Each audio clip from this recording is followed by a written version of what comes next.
Seja bem-vindo ao podcast Conexões de Esperança. Este áudio é reprodução de leituras e reflexões diárias matinais de textos de Ellen White, feitas pelo pastor Carlos Alvarenga por videoconferência, através do aplicativo Zoom e transmitidas ao vivo pelo canal Conexões de Esperança no YouTube. Nosso desejo é que sua experiência com Deus seja enriquecida com o que você vai ouvir a seguir.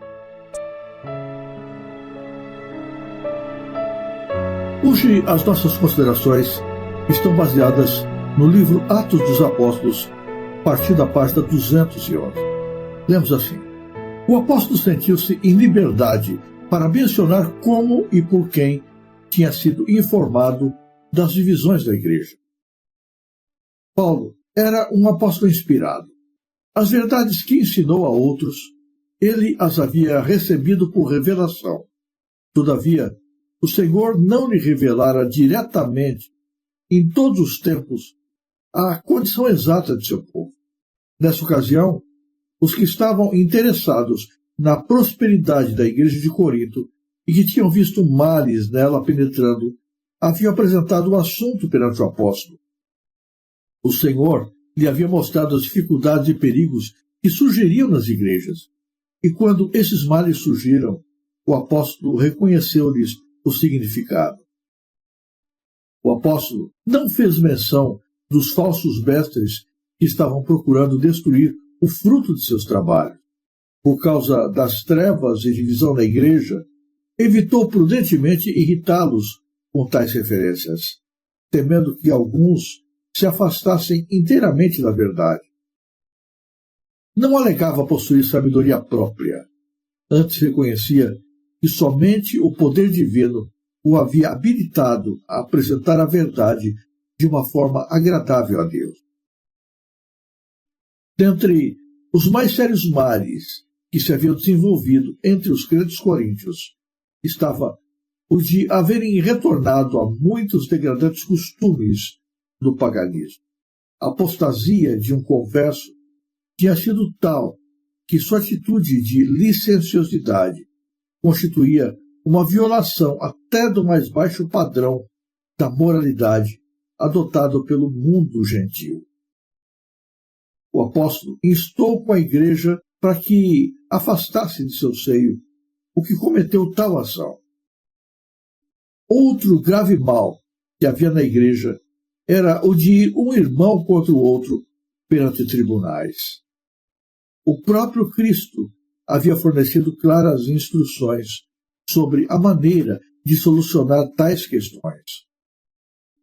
Ora, se teu irmão pecar contra ti, aconselhar o Salvador, vai e repreende-o entre ti e ele só. Se te ouvir, ganhaste a teu irmão. Mas se não te ouvir, leva ainda contigo um ou dois, para que pela boca de 2 ou 3 testemunhas toda a palavra seja confirmada. E se não as escutar, dize-o à igreja. E se também não escutar a igreja, considera-o como um gentil e publicano. Satanás está constantemente procurando introduzir desconfiança, alienação e malícia entre o povo de Deus.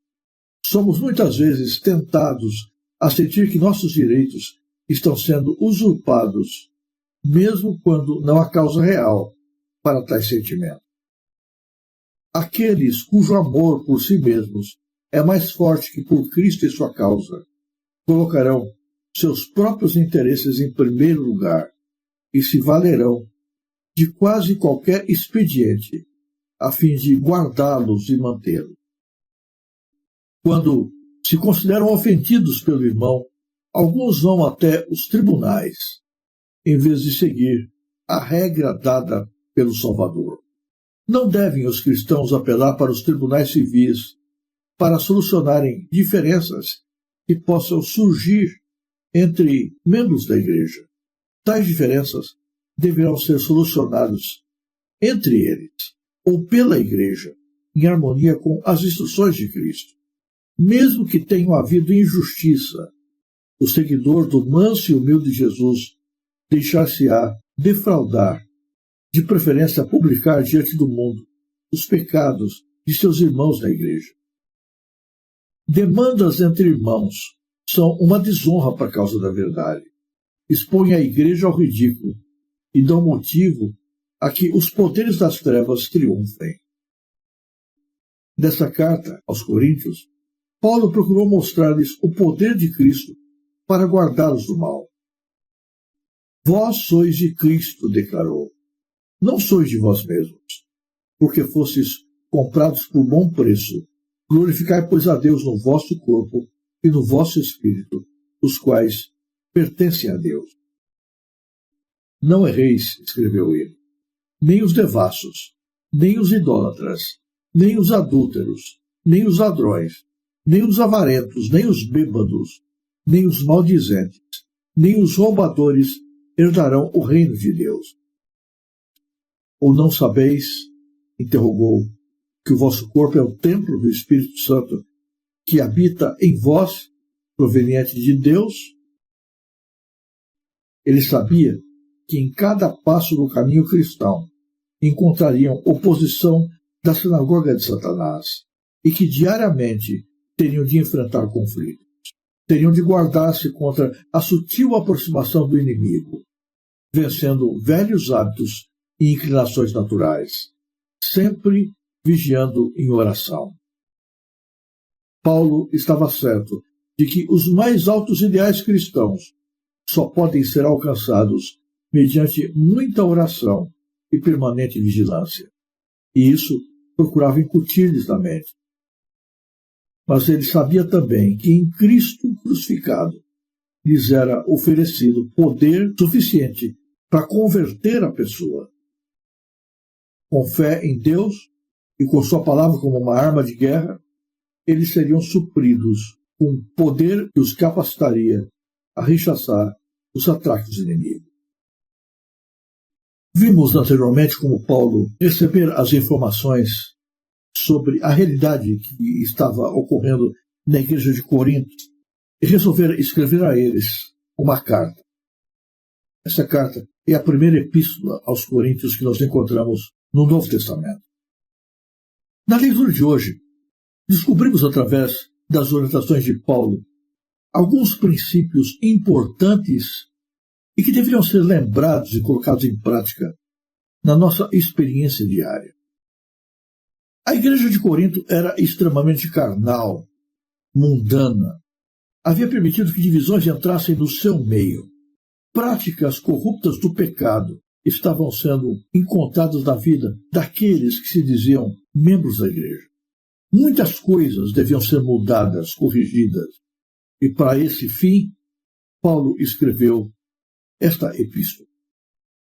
Em primeiro lugar, é importante lembrar que Paulo sabia das condições de Corinto, não porque Deus havia lhe mostrado isso através de uma visão, mas ele havia sido informado por cristãos dignos, cristãos coerentes, que vieram de Corinto e contaram para ele tudo aquilo que estava acontecendo.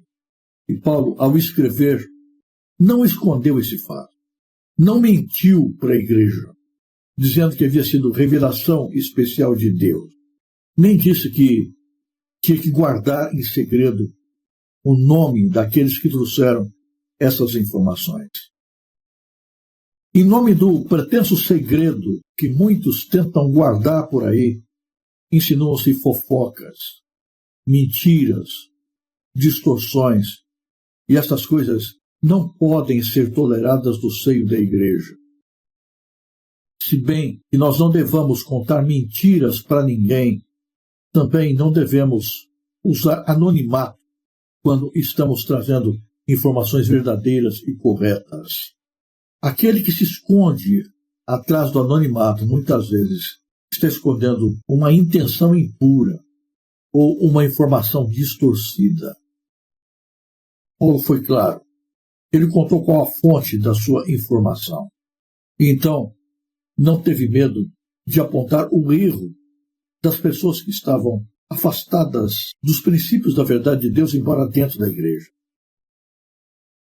Esses cristãos haviam abrindo mão dos princípios do Evangelho para voltar às horríveis trevas do pecado. E o seu erro não podia ser passado por alto. A igreja não pode passar mão no pecado, não pode alisá-lo, não pode acobertar o erro. A igreja não pode esconder as coisas ruins que porventura estejam acontecendo no seu meio. Acobertar o pecado é ajudar a Satanás, é fazer progredir o mal, é trazer opróbrio sobre a igreja. O pecado tem de ser tratado, ou como um câncer, vai matar o pecador e, em extensão, vai contaminar toda a comunidade.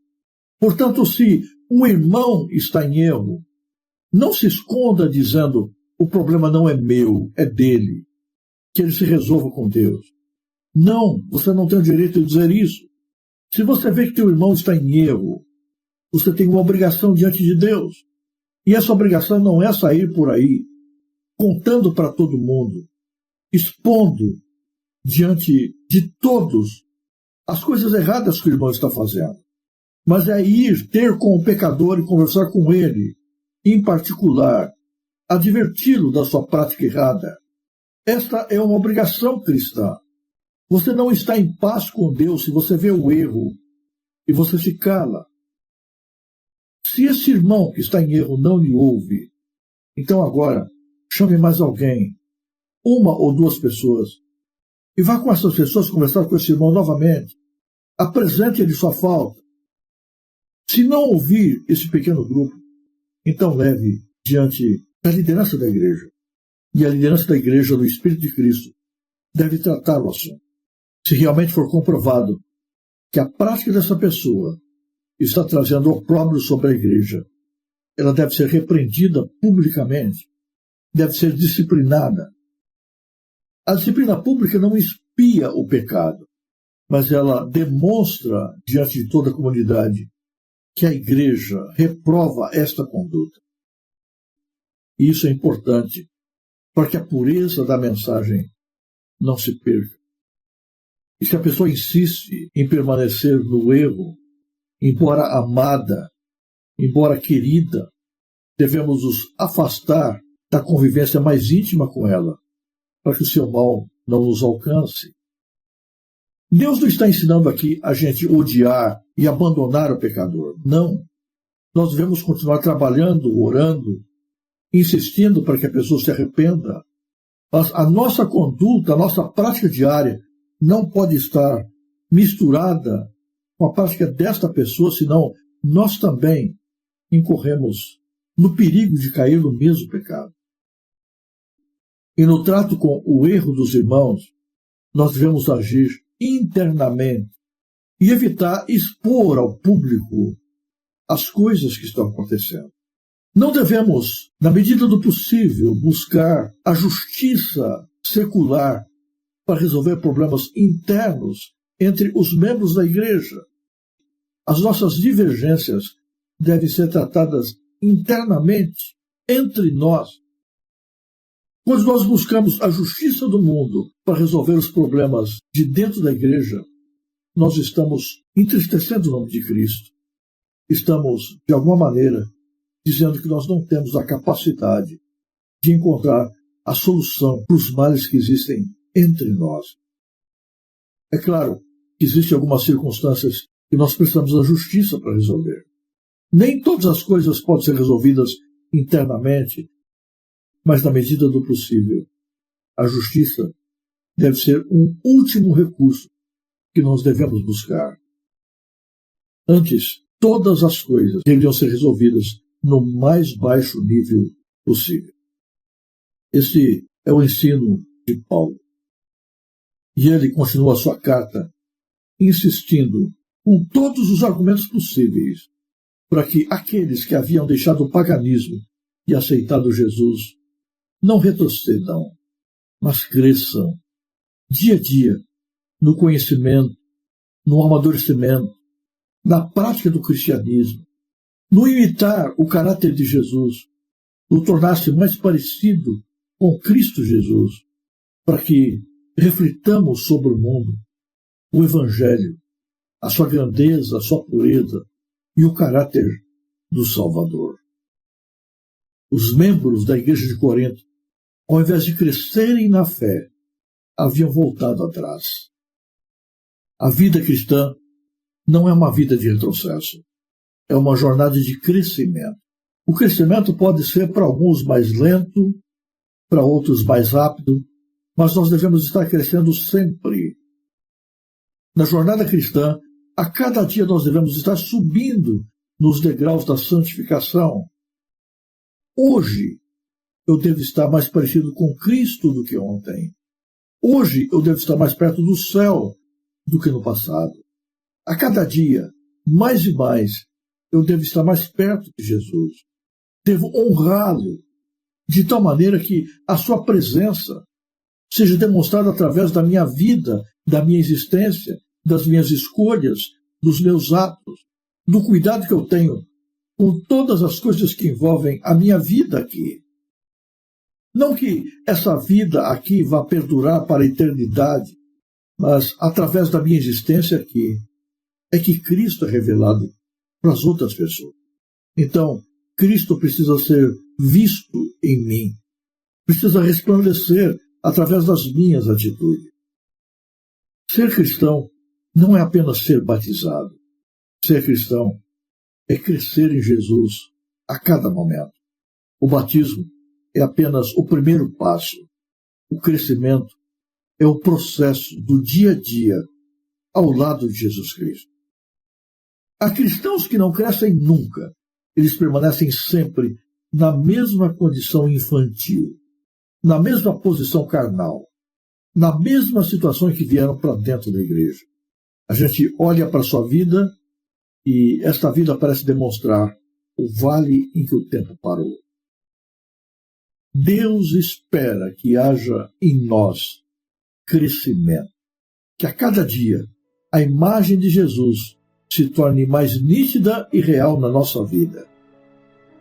Que a cada dia nós sejamos mais santos, mais parecidos com Jesus e estejamos mais distantes do mundo. Que a cada dia nós estejamos mais perto do céu e mais longe desta terra. O cristianismo é caminhar para frente, retroceder jamais. Que Cristo nos fortaleça nesse dia e que nos ajude a crescer sempre mais e mais na fé e na reprodução do caráter de Jesus em nós.